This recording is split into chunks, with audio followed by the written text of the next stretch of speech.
He's not going to take, your half-hearted efforts at trying to live for Him.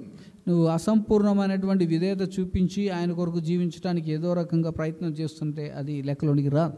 Sometimes in, sometimes out, that kind of a life. కొన్నిసార్లు లోపల, కొన్నిసార్లు బయట, సగంగా చేసేటువంటి జీవితాలు.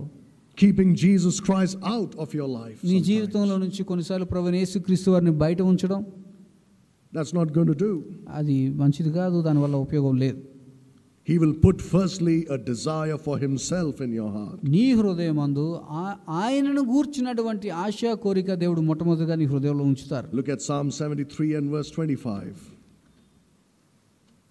Psalm 73 and verse 25. 73వ కీర్తన మనం చూద్దాం. Whom have I in heaven but thee, and there is none upon earth that I desire